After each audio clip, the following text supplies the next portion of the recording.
पिछले लेक्चर में हमने देखा था कि डायामैग्नेटिक मटेरियल के बारे में जो काफ़ी डिटेल जानकारी उसके बारे में जो है कि लिया गया था डायामैग्नेटिक मटेरियल के बारे में। अब दूसरा जो मैग्नेटिक मटेरियल है वो पैरामैग्नेटिक मटेरियल है, तो इसको भी पढ़ते हैं अच्छे से। दूसरे जो टॉपिक है पैरामैग्नेटिक मटेरियल।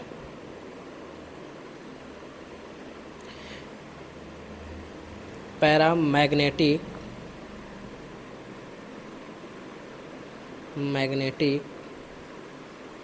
मटेरियल, ये पहला हमने डायामैग्नेटिक मटेरियल के बारे में अच्छे से जानकारी ले लिया था। जैसे ही जानकारी हमने डायामैग्नेटिक मटेरियल के बारे में डिटेल जानकारी ली थी, वैसे ही पैरामैग्नेटिक मटेरियल के बारे में पढ़ना है। डिटेल जानकारी का मतलब यदि पीछे वाले लेक्चर पे ध्यान दिया जाए तो ये सारी चीज़ें बातें हो गई थी, जिसमें आपका मैग्नेटिक फ्लक्स डेंसिटी के बारे में बात हुई थी कि जो डायामैग्नेटिक मटेरियल होता है उसका मैग्नेटिक फ्लक्स क्या होता है, कैसे, और फ्लक्स जो डायामैग्नेटिक मटेरियल यूज किया जाता है वो फ्लक्स कैसे उसमें फ़्लो होता है, मैग्नेटिक फ्लक्स जो होता है, ये सारी बातें की जा चुकी थी। तो अब जो नेक्स्ट दूसरा जो लेक्चर है पैरामैग्नेटिक मटेरियल, उसके बारे में हम ध्यान से समझते हैं। इसमें भी जो इम्पोर्टेंट टॉपिक है उसको नोट डाउन करते हैं और समझते चलते हैं। तो पहला जो टॉपिक आप ध्यान रखेंगे कि in paramagnetic material, paramagnetic materials, magnetic dipole,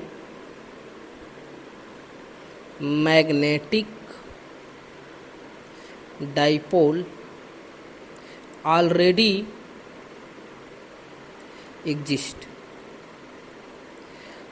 exist करता है ड्यू टू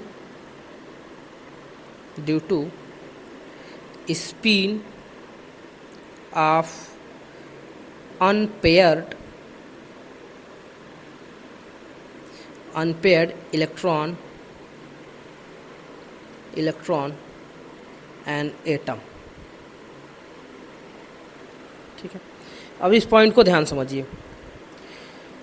जैसे हमने डायामैग्नेटिक मटेरियल के बारे में पढ़ा था कि उसमें कोई भी डाइपोल नहीं होता है पहले। ठीक है, डाइपोल कब क्रिएट होता है? जब उसमें एक्सटर्नल मैग्नेटिक फील्ड अप्लाई किया जाता है उस मटेरियल में, तो डाइपोल क्रिएट होता है।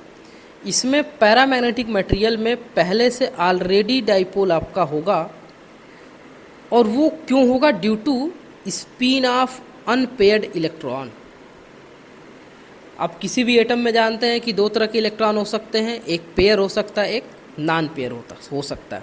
जैसे इसको ध्यान से समझा, जब ध्यान समझिए, जैसे यदि इलेक्ट्रॉनिक्स कॉन्फ़िगरेशंस की बात करें तो sp यदि 4 ले, ठीक है, और इसका इलेक्ट्रॉन का डिस्ट्रीब्यूशन का बनाए ग्राफ, ऐसे इलेक्ट्रॉन आप जानते हैं कि बॉक्स में बनता है। ये ध्यान समझिएगा, पैरामैग्नेटिक मटेरियल यहीं से आपको अच्छे से क्लियर समझ में आएगा। अब इसमें 4 इलेक्ट्रॉन रखना, तो आप जानते हैं कि इलेक्ट्रॉन कैसे रखा जाता है। पहले 1 इलेक्ट्रॉन, ये दूसरा इलेक्ट्रॉन, ये तीसरा, और ये इलेक्ट्रॉन आपका चौथा इलेक्ट्रॉन होगा। ठीक है, ये जो इलेक्ट्रॉन है ये वाला, इसको बोलते हैं पेयर इलेक्ट्रॉन। ये ठीक है, इसको बोलेंगे आप पेयर इलेक्ट्रॉन।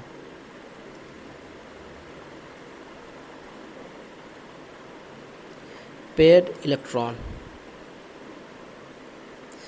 और ये जो दोनों इलेक्ट्रॉन हैं ये वाले, ये ठीक है, इसको बोलते हैं अनपेयर इलेक्ट्रॉन।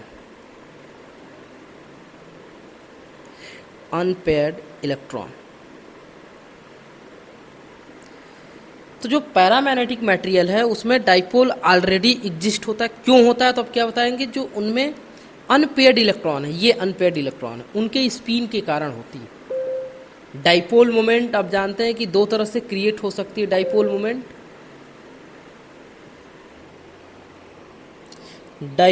ध्यान से देखिए, डाइपोल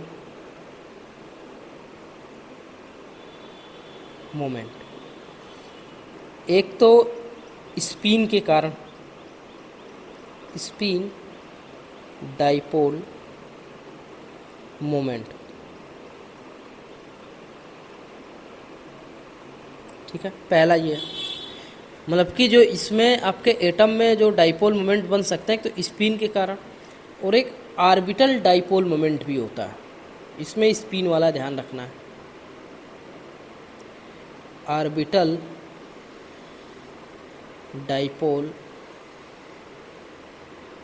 मोमेंट,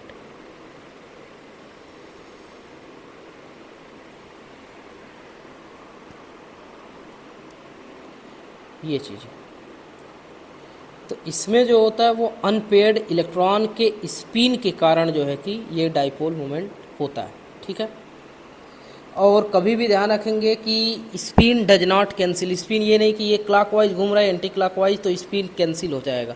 यदि थोड़ा बहुत आप केमिस्ट्री के बारे में अच्छा खासा जानकारी रखते होंगे तो आपको पता होगा कि एक क्लॉकवाइज घूमेगा तो एक कैसे घूमेगा, एंटी क्लॉकवाइज, तो स्पिन कैंसिल आउट हो जाएगा। ऐसा नहीं, वो मैग्नेटिक डाइपोल है और स्पिन डज नॉट कैंसिल, ठीक है। यहाँ लिख दे रहे हैं पॉइंट, ध्यान रखिए, कोई पूछ सकता है कि एक तो यदि दो अनपेयर्ड इलेक्ट्रॉन है, ये जैसे अनपेयर्ड है ये भी अनपेयर्ड है, ये क्लॉकवाइज घूमेगा तो ये कैसे घूमेगा, एंटी क्लॉकवाइज, या एक क्लॉकवाइज ये एंटी क्लॉकवाइज, या इसमें भी आप कह सकते हैं कि इनका स्पिन जैसे ये क्लॉकवाइज घूमता है ये एंटी क्लॉकवाइज घूमता है तो ये भी कैंसिल आउट हो जाएगा। तो ऐसा नहीं है, तो यहाँ पे लिख दे रहे हैं कि स्पिन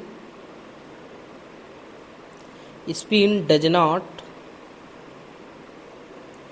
नॉट कैंसिल, और इसी के कारण मैग्नेटिक डाइपोल क्या होता है, क्रिएट होता है। मैग्नेटिक डाइपोल, डाइपोल माने दो पोल, जैसे N और S,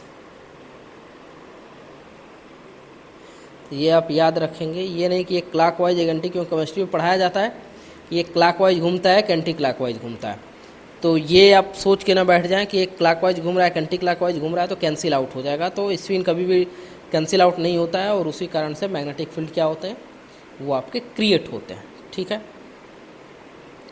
अब इसका कुछ स्ट्रक्चर समझते हैं, ध्यान से देखिए।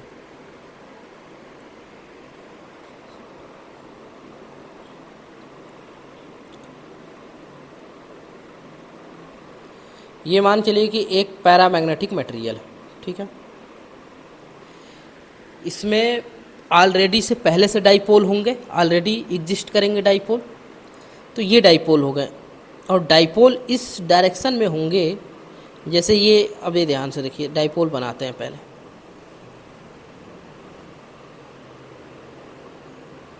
ठीक है, ये हमने डाइपोल बना दिया। अब इसकी नेमिंग लिखते हैं। डाइपोल मतलब दो पोल होंगे N और S, तो यहाँ पे यदि N है तो ये क्या होगा, S है, S से क्या होगा, इधर N, ये S, यदि ये S है तो ये N हो जाएगा, ये S होगा, ये N होगा, और ये आपका S हो जाएगा। ये S है तो ये N होगा, ये S होगा, ये S है तो ये N होगा, और ये आपका S होगा, और ये S है तो ये आपका N होगा, और ये आपका क्या होगा, S होगा, ठीक है।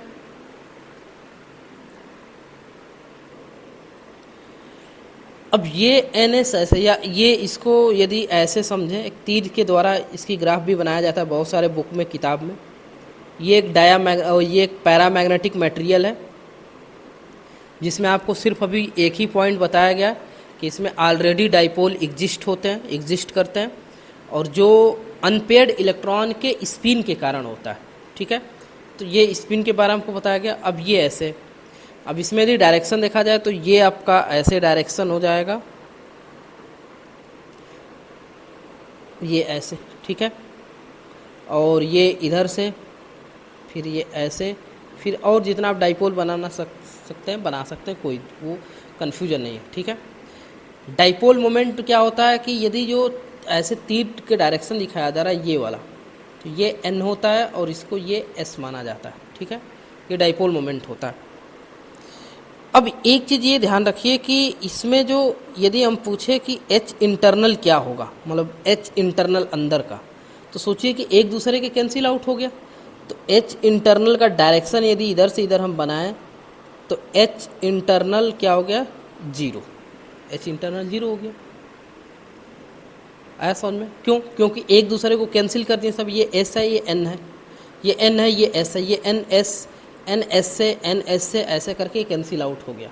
ये ध्यान रखना है कि डाइपोल ऑलरेडी है उसमें, लेकिन जो डाइपोल है वो क्या है, डिसओरिएंटेड है, एक दूसरे से जो है कि अलाइन में नहीं है, वो एक दूसरे को जो है कि जुड़ के एक अपनी स्ट्रेंथ को, जो मैग्नेटिक फील्ड की स्ट्रेंथ है, उसको जीरो कर दे रहे हैं। ठीक है, तो एच एक्सटर्नल जो अंदर का है, कह लीजिए कि जो इंटरनल एच है वो जीरो हो गया। ठीक है, इसको एच इंटरनल भी लिख सकते हैं, ऐसे लिख दे रहे हैं एच इंटरनल इक्वल टू क्या है, जीरो। तो 2 पॉइंट आपको क्लियर हो गया। एक तो पहली चीज़ कि पैरामैग्नेटिक मटेरियल में डाइपोल होता है। ठीक है, किस कारण से होता है, तो अब बताएंगे कि ड्यू टू अनपेयर्ड इलेक्ट्रॉन के स्पिन के कारण से होता है, यानी कि due to unpair electron, spin of unpaired electron. और इसके बाद अब बताएंगे कि जो एच इंटरनल है उस समय जीरो हो जाता है, क्योंकि जो उसकी मैग्नेटिक फील्ड की जो स्ट्रेंथ है वो अलाइंग नहीं होने के कारण से वो जीरो हो जाता है। अब इसमें हम कोई अलग से मैग्नेटिक फील्ड अप्लाई करते हैं। ठीक है, मैग्नेटिक फील्ड स्ट्रेंथ अप्लाई करते हैं। तो अब एक पॉइंट लिखेंगे यहाँ पे, काफ़ी वो भी इम्पोर्टेंट पॉइंट है, ध्यान दीजिए। In paramagnetic material, in paramagnetic material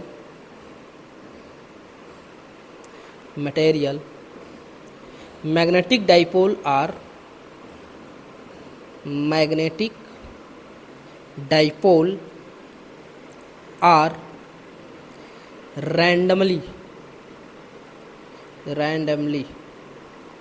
oriented। ठीक है, वही बात आपको पॉइंट में लिखवा रहा है। But when magnetic field applied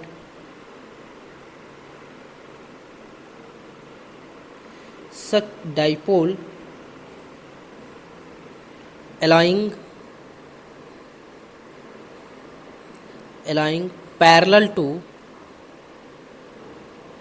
parallel to external magnetic field,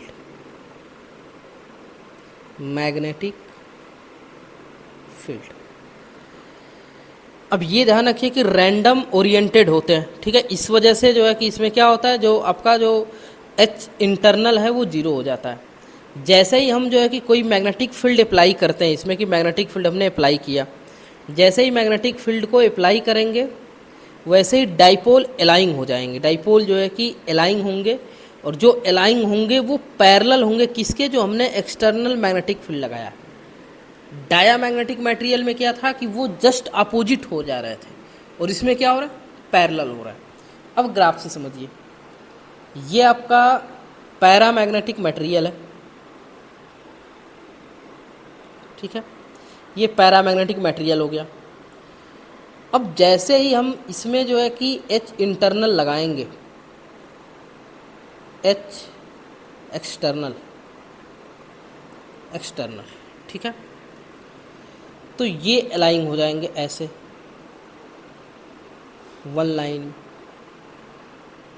तो जैसे ही अलाइन होगा तो एक साइड में क्या, ये एस एस एस एस, इधर जिधर तीर है उधर एन एन, तो अब ये पैरेलल हो जाएंगे। मैग्नेटिक फील्ड जो स्ट्रेंथ है इसकी पैरेलल, किसके पैरेलल, जो हमने एक्सटर्नल लगा रखा है।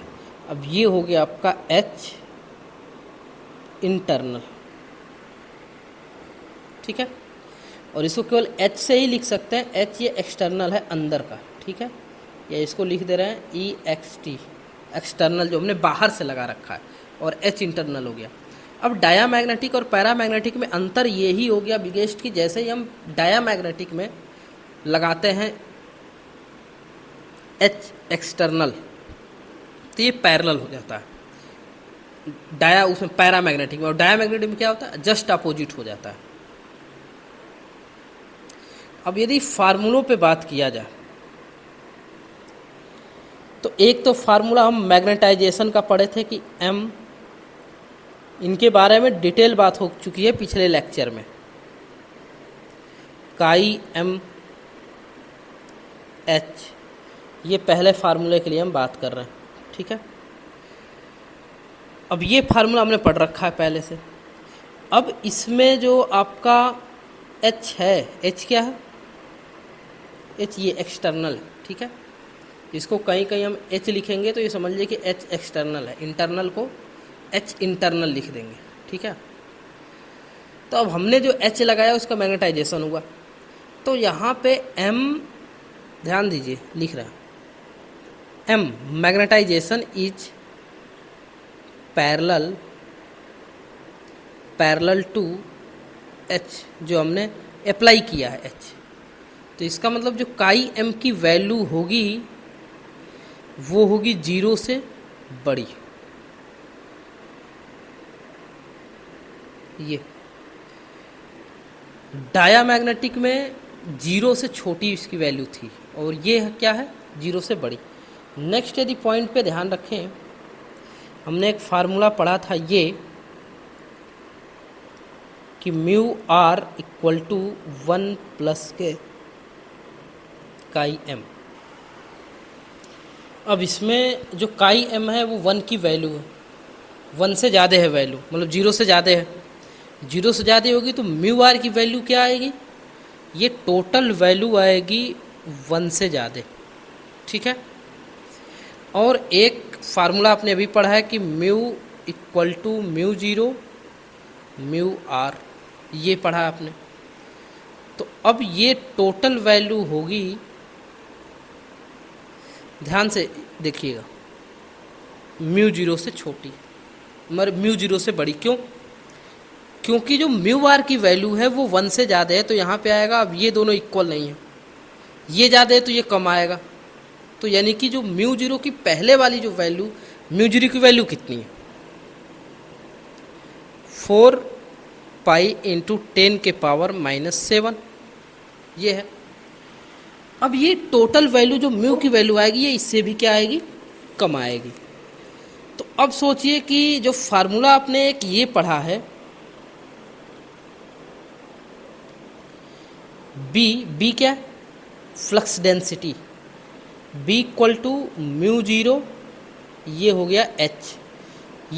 ये किसके लिए फार्मूला है, एयर के लिए, तो इसको लिख सकते हैं B air equal to mu 0 H. ये एच भी वेक्टर क्वांटिटी है, बी भी वेक्टर क्वांटिटी है, ऐसे लगाएंगे तीर आप समझ जाएंगे। और यदि पैरामैग्नेटिक के बारे में लिखा जाए, ध्यान समझिए, B paramagnetic, B para flux density, तो इक्वल टू क्या हो जाएगा mu 0 mu R H, formula तो वही होगा। अब ये ध्यान रखिए कि जो आपका ये म्यू आर है वो 1 से क्या है, बड़ा है, 1 से बड़ा है। और 1 से जब ये बड़ा है तो सोचिए कि यहाँ पे 1 था, 1 से बड़ा हो गया तो बी एयर छोटी वैल्यू हो गई। तो इसका मतलब कि जो बी पैरा है वो बड़ी वैल्यू होगी कंपेयर टू बी एयर से। ये आप ऐसे लिख सकते हैं कि जो बी फ्लक्स डेंसिटी है पैरामैग्नेटिक मटेरियल का वो ज़्यादा होगा कंपेयर टू किससे, एयर से, B air.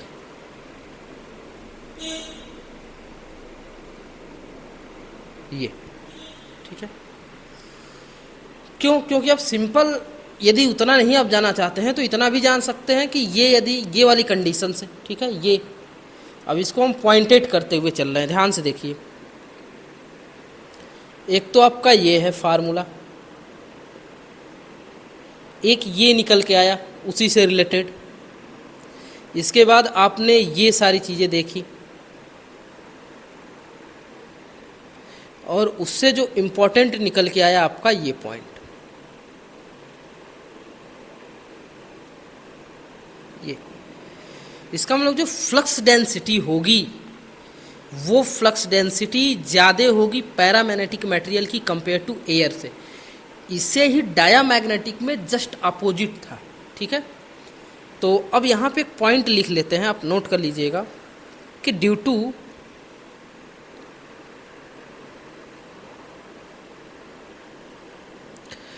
To positive सस्पेसिबिलिटीज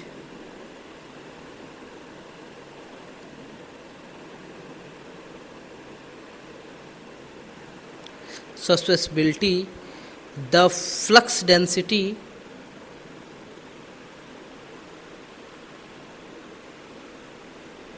the flux density inside paramagnetic material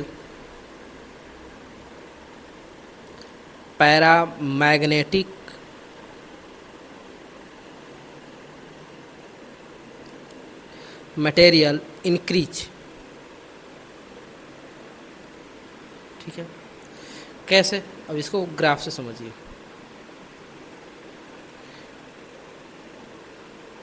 ये हो गया आपका पैरामैग्नेटिक मटेरियल। ठीक है, मैग्नेटिक फ्लक्स अब इसमें से गुजारेंगे। मान लीजिए कि ये मैग्नेटिक फ्लक्स है,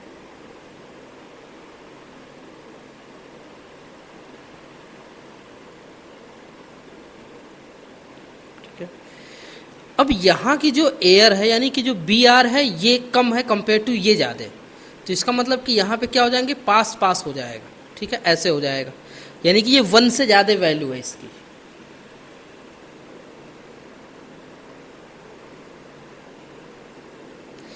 कम होती यदि तो एक दूसरे से दूर जाते, ये ऐसे। ठीक है, मतलब ये पास पास हो गए। ये बी पैरा इसमें लिखना तो लिख सकते हैं, ये बी पैरा पैरामैग्नेटिक, और ये बी क्या है, एयर है, एयर। अब एग्जाम्पल समझते हैं।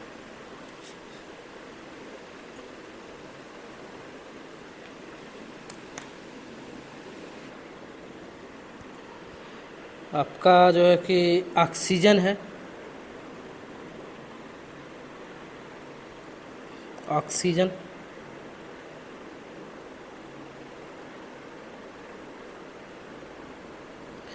इसके बाद आपका सोडियम है,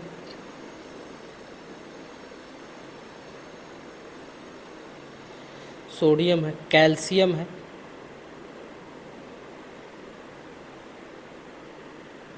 पोटेशियम है,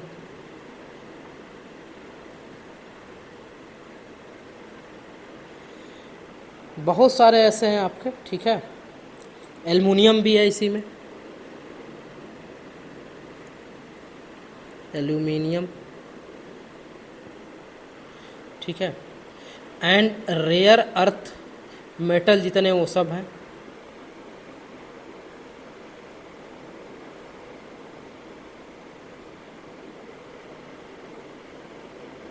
मेटल ये ETC बहुत सारे। ठीक है, अच्छा इसमें एक चीज़ ये भी है कि इम्पोर्टेंट पॉइंट की जो डायामैग्नेटिक मटेरियल का ध्यान समझिएगा, डाया का एंड पैरामैग्नेटिक मटेरियल का ये नहीं होता है कि म्यू आर बहुत ही कम होती है, ऐसी नहीं है। इनका यदि म्यू आर की वैल्यू देखी गई है तो म्यू आर की वैल्यू अप्रॉक्सीमेटली 1 के आसपास है। जैसे डायामैग्नेटिक मटेरियल में म्यू आर की वैल्यू क्या होती है, 1 से कम होती है, तो बहुत कम होगा। म्यू आर की वैल्यू बहुत होगी तो आपका 0.98 हो जाएगा, 0.97 हो जाएगा, 0.99 हो जाएगा डायामैग्नेटिक मटेरियल का। और जो पैरामैग्नेटिक मटेरियल है उनका भी म्यू आर की वैल्यू 1 से बहुत ज़्यादा नहीं होती है, इनका भी 1 के पास ही होती है। 1.1 हो जाएगा, 1.001 हो जाएगा, 1.100 ऐसे करके हो जाएगा।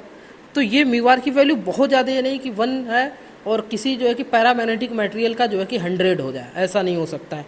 डायामैग्नेटिक है नहीं कि -200 चला गया, तो ये भी नहीं है, बहुत 1 के आसपास ही रहता है। यदि डाया के बारे में बात करेंगे तो 1 से थोड़ा बहुत कम होगा, पैरामैग्नेटिक मटेरियल के बारे में बात करेंगे तो 1 से थोड़ा सा बहुत ज़्यादा होगा, बहुत ज़्यादा अंतर नहीं होगा।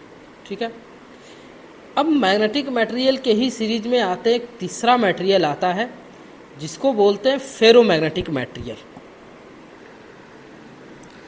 फेरोमैग्नेटिक मटेरियल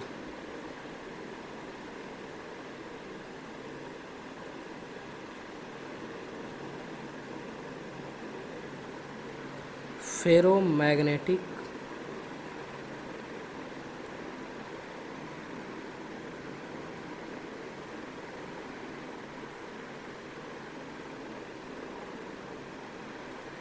मैग्नेटिक मटेरियल, ठीक है। और इसमें कुछ पॉइंटेड लिखते चलेंगे, वो चीज़ आपको ध्यान देना।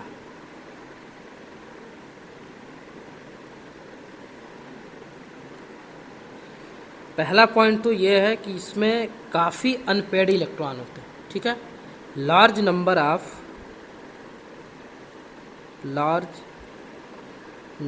ऑफ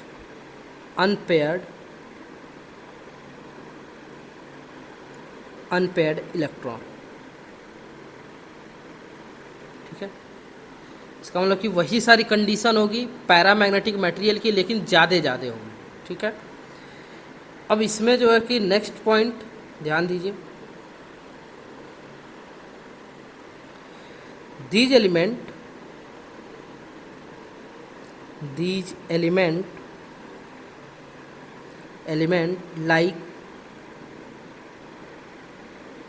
like D block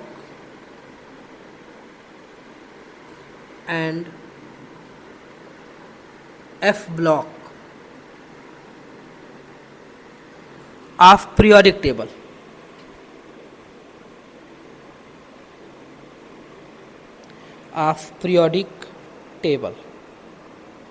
ठीक है। मतलब कि ये जो एलिमेंट होते हैं वो डी ब्लॉक और एफ ब्लॉक में होते हैं, ठीक है। Next point,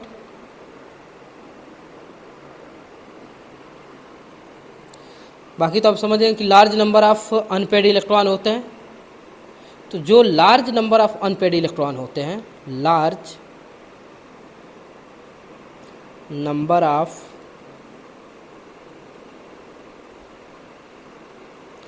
unpaired electron which contribute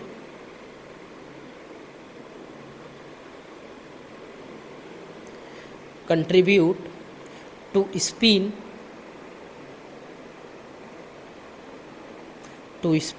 dipole momentum.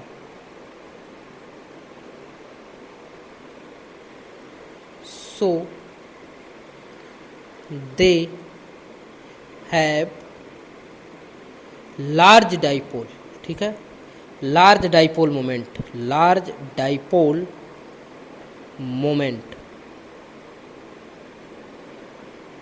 and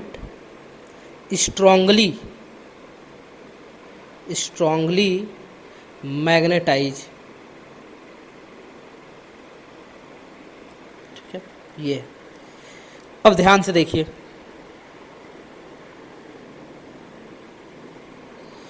एक तो पहली कंडीशन है कि अनपेयर्ड इलेक्ट्रॉन बहुत ज़्यादा मात्रा में होगा, ये, ठीक है। और ये जो एलिमेंट होंगे वो डी ब्लॉक में और एफ ब्लॉक में होते हैं। और ये जो नंबर ऑफ बहुत ज़्यादा large number of free electron है, अनपेयर्ड फ्री इलेक्ट्रॉन है, वही स्पिन मोमेंटम के लिए, डाइपोल मोमेंटम के लिए कंट्रीब्यूट करते हैं, और जिसके कारण से ये स्ट्रांगली मैग्नेटाइज होता है और बहुत ज़्यादा इसका डाइपोल मोमेंट भी होता है। अब ये समझ लीजिए कि जैसे उसमें देखा जा रहा था, बिल्कुल सेम ऐसे ही है इसमें भी, ठीक है। ध्यान से देखिए, एक कंडीशन तो ये हो सकता है कि जो आपका मटेरियल है फेरोमैग्नेटिक मटेरियल, ये हो गया फेरोमैग्नेटिक मटेरियल, ये, ठीक है। पहले जिस समय आप कोई भी मतलब एक्सटर्नल मैग्नेटिक फील्ड नहीं अप्लाई करेंगे, तो उस समय आपके डाइपोल ऐसे रहेंगे,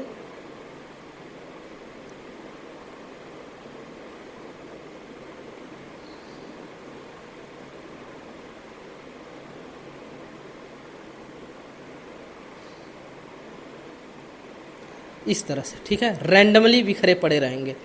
और जो इनका अंदर का एच है, यानी कि जो इंटरनल एच होगा, वो क्या होगा आपका, 0, कोई नहीं होगा। जैसे ही हम मैग्नेटिक फील्ड अप्लाई करेंगे, अब जानते हैं कि जैसे ही मैग्नेटिक फील्ड अप्लाई करेंगे तो कंडीशन ये बनेगी कि जितने भी अनपेयर्ड या जितने भी डाइपोल है पहले रैंडमली बिखरे हुए थे, अब वो एक लाइन में हो जाएंगे ऐसे, ठीक है, ये होगा।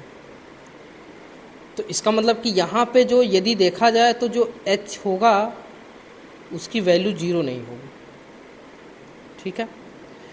और ये भी ध्यान रखिएगा कि इसमें जब अप्लाई किया जाता है ये वाली कंडीशन में, तो बिल्कुल वही पैरामैग्नेटिक वाली ही कंडीशन है कि पैरामैग्नेटिक में जैसे पैरेलल हो जाता है जो अप्लाई किया जाता है। अब इसका जो ये H है, हमने H जो एक्सटर्नल लगा रखा है, एक्सटर्नल, ठीक है।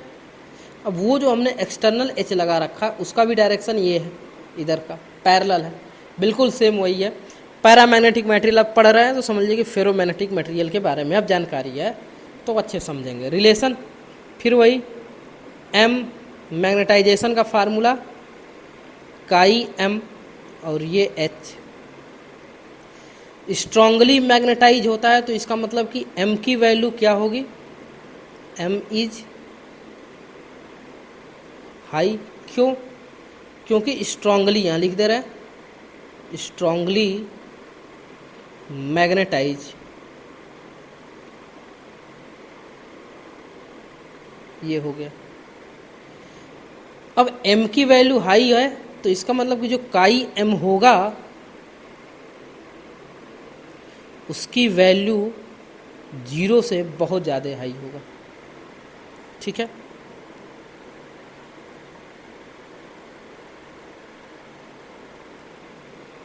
ये काई M की वैल्यू,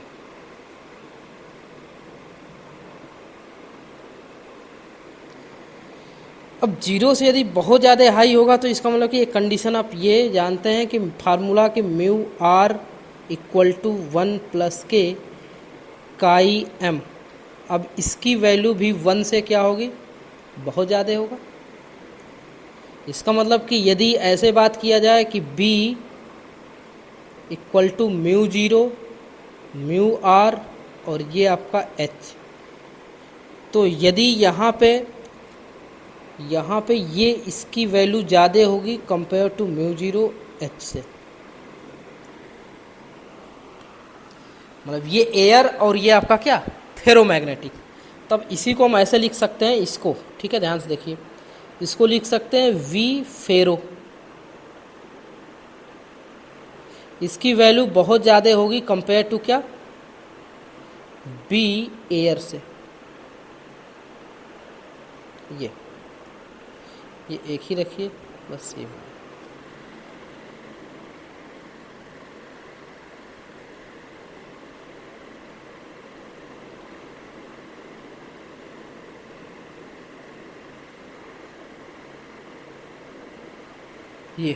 ठीक है, बी फेरो और बी एयर।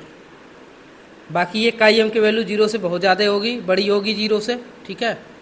और 1 से म्यू आर की वैल्यू इसकी 1 से भी बहुत ज़्यादा होगी। और ये कंडीशन आपका होगा। तो यदि मटेरियल में समझा जाए, जैसे मान के चलिए कि ये आपका मटेरियल है,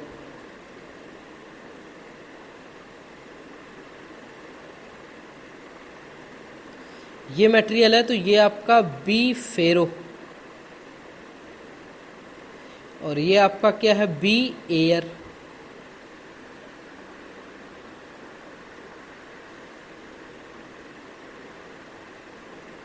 ये मैग्नेटिक फ्लक्स,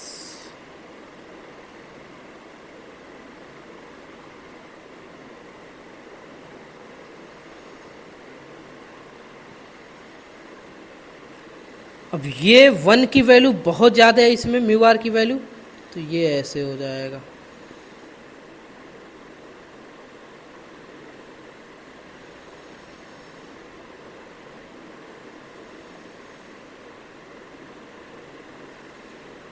ये बिल्कुल एयर के पैरेलल ही जाएगा इसके, ठीक है। ये कंडीशन होगी। ये फेरोमैग्नेटिक मटेरियल के बारे में बात हो गई। अब इसके जो है कि एग्जाम्पल आप ध्यान समझिए, एग्जाम्पल क्या होता है। एग्जाम्पल पढ़ने के बाद और इसमें कई इंटरेस्टिंग चीज़ें आपको मिलेंगी, वो भी आपको ध्यान देना है। पहले तो एग्जाम्पल इसका देख लीजिए।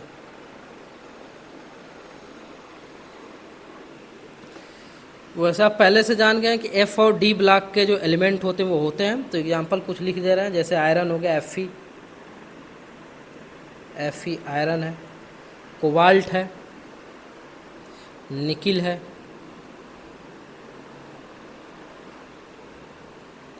गैडोलिनियम है Ga,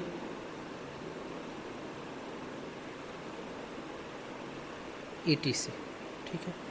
ये सारी चीज़ें होंगी, एग्जाम्पल है इसके, ठीक है।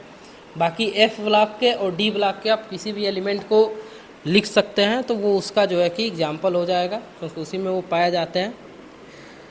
अब इसमें कुछ और बातें करते हैं, कुछ और घटनाएं इसमें होती है, फिनोमिना, उसके बारे में ध्यान समझते हैं। तो पहले तो एक पॉइंट ये आप नोट कर लीजिए, इसके बाद इसमें कुछ एक दो फिनोमिना ऐसी होती हैं तो उसको आपको बहुत समझना है।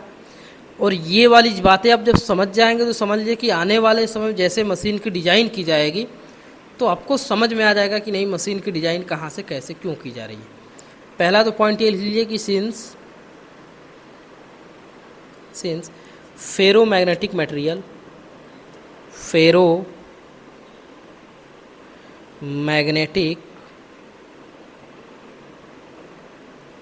Material is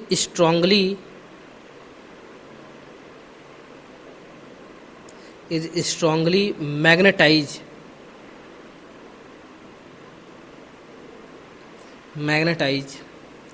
the magnetic field lines, the magnetic field of lines converge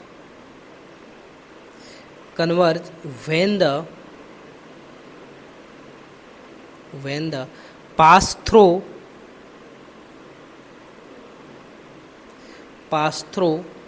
ferromagnetic material,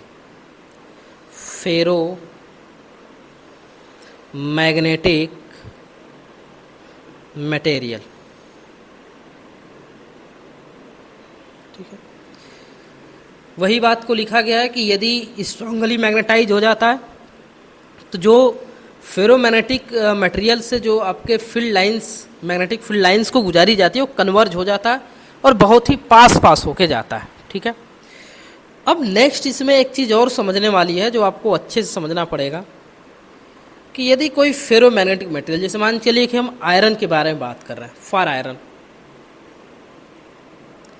यदि आयरन के लिए बात करें फॉर आयरन, तो जो आयरन का जो म्यू आर होता है वो होता है 250 से लेकर 4000 तक, ठीक है।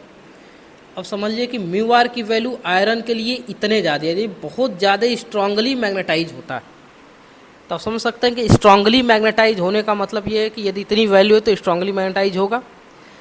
तो यहाँ पे यदि ग्राफ में समझने की कोशिश करेंगे, ये ग्राफ है, ये मान के चलिए कि आपका कोई फेरोमैग्नेटिक मटेरियल हमने लिया हुआ है, ठीक है। और जैसे ही फेरोमैग्नेटिक मटेरियल लेंगे और इसमें जो है कि एक H अप्लाई करेंगे, H एक्सटर्नल, ठीक है, या जो H एक्सटर्नल है उसी को अप्लाई H आप कह सकते हैं, कि जो हम अप्लाई कर रहे हैं, अप्लाई H, जो भी डाइपोल है इसमें वो अलाइन होंगे, ठीक है, ऐसे।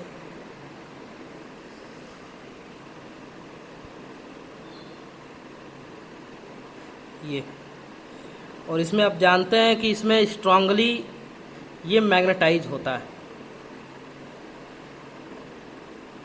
ये ऐसे अलाइन हो जाएंगे। अब जो इनका H इंटरनल है, H इंटरनल वो नॉट इक्वल टू 0, क्यों? वो 0 नहीं होगा। जैसे ही कोई भी फेरोमैग्नेटिक मटेरियल में हम H अप्लाई किए, magnetic field strength H apply किए हैं, वैसे ये स्ट्रांगली मैग्नेटाइज हो गया। क्यों स्ट्रांगली मैग्नेटाइज हुआ?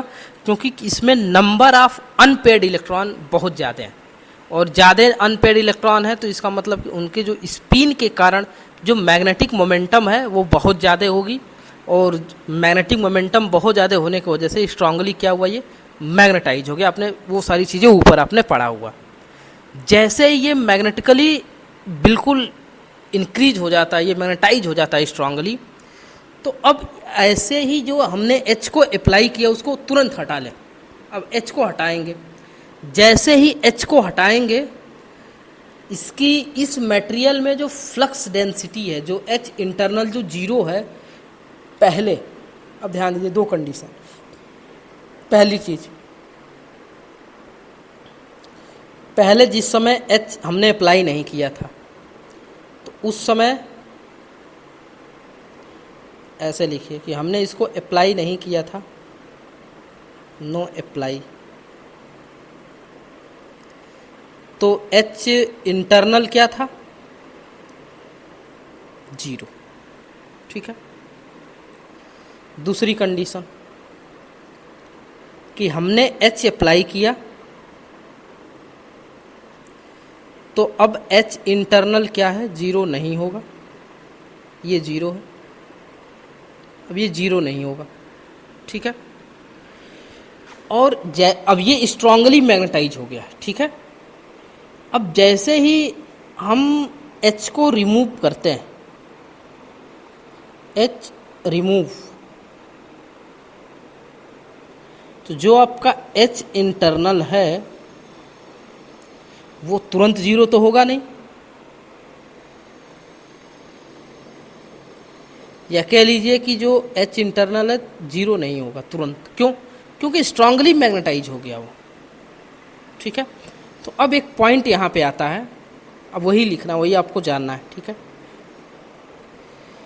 क्योंकि जो आपका मैग्नेटिक मोमेंट अब ये ऐसे लाइंग है, बहुत ज़्यादा स्ट्रांगली है, तो अब जैसे तुरंत रिमूव करेंगे इसको, इस वाले फैक्टर को आपने रिमूव कर दिया, क्योंकि अब देख रहे थे अब इसकी ज़रूरत नहीं है हमें। जैसे इसको हम रिमूव करेंगे, रिमूव करने के साथ ही तुरंत जैसे रिमूव होगा वो, अब सोचिए कि जो H इंटरनल जो हाई हो गया है, काफ़ी उसकी वैल्यू है, तो यदि वो हाई है तो अब ये तुरंत जीरो नहीं होगा, कुछ समय के बाद वो जीरो होगा। तो एक पॉइंट नोट करिए यहाँ पे, लिखिए कि when magnetic field remove, when magnetic field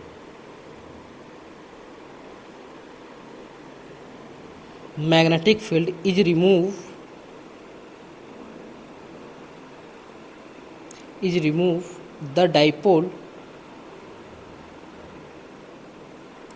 the dipole remain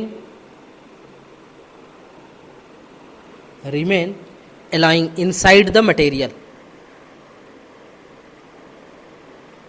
lying inside the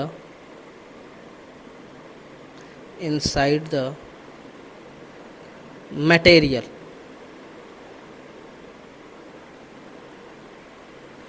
given rise to residual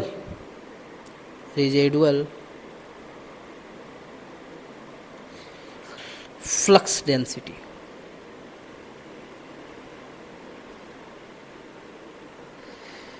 अब आपने ये बहुत बार मशीन पढ़ते समय सुना होगा कि रेजिडुअल मैग्नेटिक फ्लक्स है, रेजिडुअल फ्लक्स डेंसिटी है, रेजिडुअल मैग्नेटिक फ्लक्स है।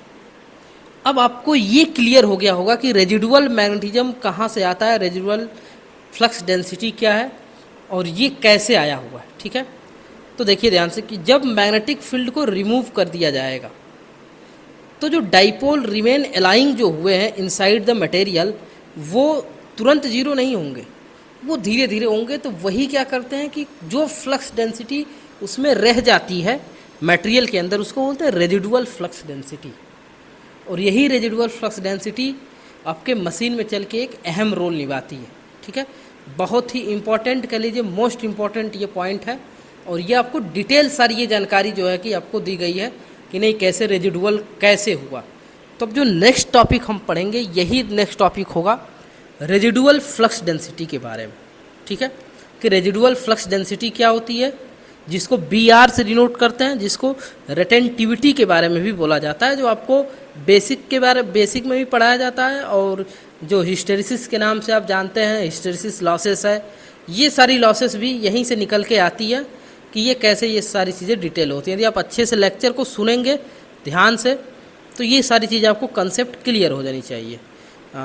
धन्यवाद। और चैनल को सब्सक्राइब करें और शेयर करें ताकि ये मोस्टली जानकारी सबके यहाँ तक, सभी स्टूडेंट तक पहुँच सके। धन्यवाद।